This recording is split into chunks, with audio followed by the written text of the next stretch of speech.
सोचिए, एक ऐसी दुनिया जहां सड़कों पर सिर्फ इलेक्ट्रिक गाड़ियां दौड़ रही हैं और पवन चक्कियों से बिजली बन रही है। यही तो है हमारा क्लीन एनर्जी वाला भविष्य।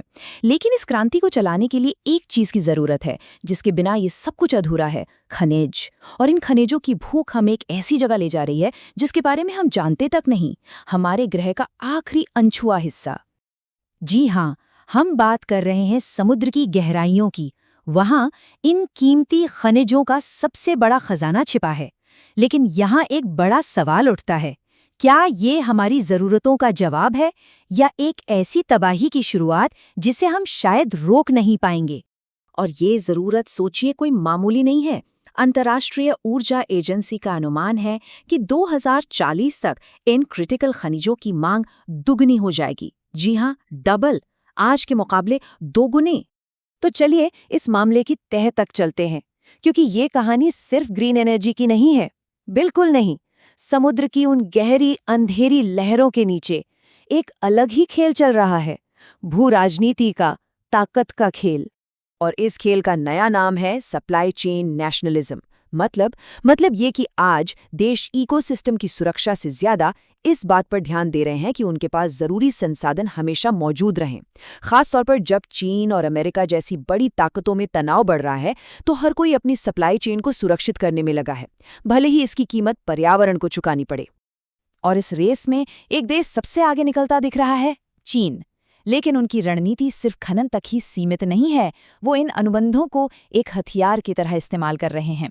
इससे प्रशांत क्षेत्र के छोटे देशों पर अपना प्रभाव बढ़ा रहे हैं, अपने सैन्य लक्ष्यों को नागरिक खनन से जोड़ रहे हैं और ऐसी उन्नत तकनीक बना रहे हैं जो उन्हें इस खेल का बादशाह बना दे।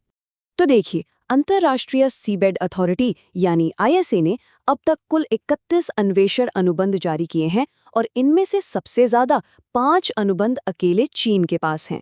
यह एक साफ इशारा है कि चीन इस दौड़ में कितनी गंभीरता से अपनी जगह पक्की कर रहा है।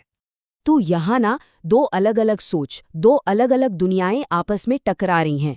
एक तरफ है यथार्थवादी सोच, जिसका सीधा सा मतलब है जिसकी लाठी उसकी भैंस, यानी संसाधनों पर कब्जा करो, अपने देश का फायदा देखो, बाकी सब बाद में। और दूसरी तरफ है उदार सोच, जो कहती है कि नहीं, समुद्र हम सबकी साझी विरासत है, हमें मिलकर ऐसे नियम बनाने चाहिए जिससे सबका भला हो और हमारा पर्यावरण भी बचा रहे।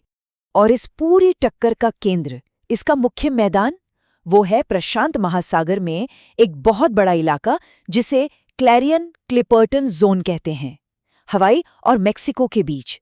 सोचकर देखिए, जो 31 अनुबंध दिए गए हैं उनमें से 17 यानी आधे से ज्यादा सिर्फ इसी एक जोन के लिए हैं। यही है इस भू राजनैतिक शतरंज का केंद्र। लेकिन इस होड़ की एक ऐसी कीमत है जिसे अक्सर नज़रअंदाज कर दिया जाता है। एक ऐसी कीमत जिसके बारे में बात करने से सब बचते हैं। और शायद ये कीमत हमारे महासागरों को चुकानी पड़ेगी। और ये कोई अंदाजा या अटकलबाजी नहीं है, ये वैज्ञानिकों की तरफ से एक सीधी साफ चेतावनी है। उनका कहना है कि गहरे समुद्र में खनन से अपरिवर्तनीय परिणाम होंगे। अपरिवर्तनीय, इसका मतलब है एक ऐसा नुकसान जो अगर एक बार हो गया तो उसे हम कभी भी ठीक नहीं कर पाएंगे। तो दांव पर लगा क्या है, जरा सोचिए। ये सिर्फ समुद्र के नीचे से कुछ पत्थर निकालने जैसा नहीं है। इसका मतलब है ऐसी प्रजातियों को हमेशा के लिए खत्म कर देना जिनके बारे में हम जानते तक नहीं। ऐसे तलछट के गुबार बनाना जो सैकड़ों किलोमीटर तक फैलकर समुद्री जीवन का गला घोट सकते हैं और पूरी खाद्य श्रृंखला को तोड़ सकते हैं। और इसी वजह से एक बहुत जरूरी सिद्धांत सामने आता है, एहतियाती सिद्धांत। इसका विचार बड़ा सरल है। अगर हम किसी चीज के खतरों को पूरी तरह से नहीं समझते तो हमें वो काम तब तक नहीं करना चाहिए जब तक हमें ये 100% न पता चल जाए कि ये सुरक्षित है। और ये सिर्फ एक अच्छी सलाह नहीं है, ये एक बाध्यकारी दायित्व है, एक कानूनी जिम्मेदारी। समुद्र के कानून पर अंतर्राष्ट्रीय न्यायाधिकरण ने साफ साफ कहा है कि आईएसए और तमाम देशों सभी को इस सिद्धांत को मानना ही होगा। इससे बचा नहीं जा सकता। तो सवाल ये है कि अगर नियम इतने साफ हैं तो फिर समस्या कहाँ है? खैर, समस्या उस संस्था में है जिसे ये नियम लागू करवाने हैं, यानी अंतर्राष्ट्रीय सीबेड अथॉरिटी या आईएसए। तो हम इस हालत तक पहुंचे कैसे? कहानी शुरू होती है 1982 में, जब संयुक्त राष्ट्र ने समुद्र तल को मानव जाति की साझी विरासत घोषित किया। फिर 1994 में आईएसए बनी, लेकिन दशकों बीत गए और आईएसए खनन के लिए अंतिम नियम नहीं बना पाई। फिर 2021 में नाउरू नाम के एक छोटे से देश ने एक 2 वर्षीय नियम सक्रिय कर दिया, जिसने आईएसए पर 2 साल में नियम बनाने का दबाव डाला। लेकिन वो समय सीमा भी निकल चुकी है और आईएसए अभी भी तैयार नहीं है। और इस नाकामी की जड़ खुद आईएसए की बनावट में है। सोचकर देखिए, उसके 2 काम हैं जो एक दूसरे से बिल्कुल उल्टे हैं। एक तरफ तो उसे समुद्री पर्यावरण की प्रभावी सुरक्षा करनी है और दूसरी तरफ उसे खनन गतिविधियों का आयोजन और नियंत्रण भी करना है।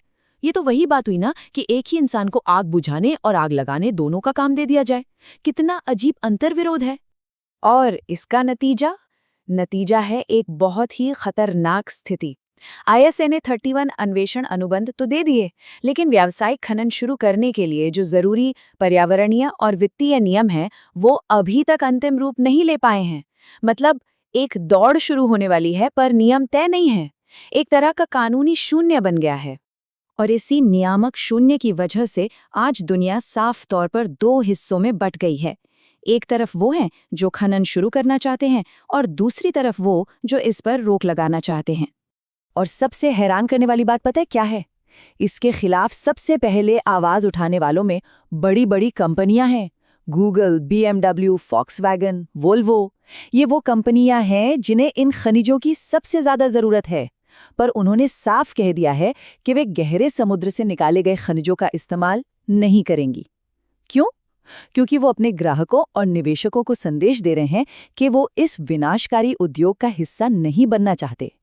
और अब ये आवाज सिर्फ कंपनियों तक सीमित नहीं है, अब सरकारें भी इसमें शामिल हो रही हैं। United kingdom, Germany, France, Canada जैसे बड़े देश, कुल मिलाकर लगभग 24 से ज्यादा देश अब एक मोरेटोरियम की मांग कर रहे हैं। मोरेटोरियम यानी एक अस्थायी रोक।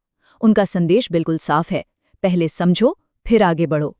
तो क्या इसका मतलब है कि हमारे पास कोई विकल्प ही नहीं है? विशेषज्ञ कहते हैं बिल्कुल है, और वो विकल्प है एक चक्रीय अर्थव्यवस्था पर ध्यान केंद्रित करना। यानी समुद्र की गहराइयों को खोदने के बजाय क्यों ना हम उन चीजों का पुनर्चक्रण करें जो हमारे पास पहले से ही जमीन पर है। सोचिए, हर साल हम जो करोड़ों अरबों इलेक्ट्रॉनिक उपकरण फेंक देते हैं, उनके अंदर सोना, कोबाल्ट, तांबा सब कुछ है। वो एक शहरी खदान है जिसे हमें बस ठीक से इस्तेमाल करना है। और आखिर में ये सारी बातें हमें इस पूरी बहस के सबसे बुनियादी सवाल पर लाकर खड़ा कर देती हैं। सवाल ये है, क्या समुद्र की गहराइयों तक पहुंचने की ये दौड़ सच में एक हरे भरे भविष्य के लिए जरूरी है, या फिर ये सिर्फ भू राजनीति का एक शक्ति प्रदर्शन है जिसकी कीमत हमारे ग्रह के आखिरी मोर्चे को चुकानी पड़ेगी? क्या हम कुछ सालों के फायदे के लिए एक ऐसी अनजान दुनिया को हमेशा के लिए बर्बाद कर देंगे जिसे हमने ठीक से समझना भी शुरू नहीं किया है? इसका जवाब आने वाला वक्त ही देगा।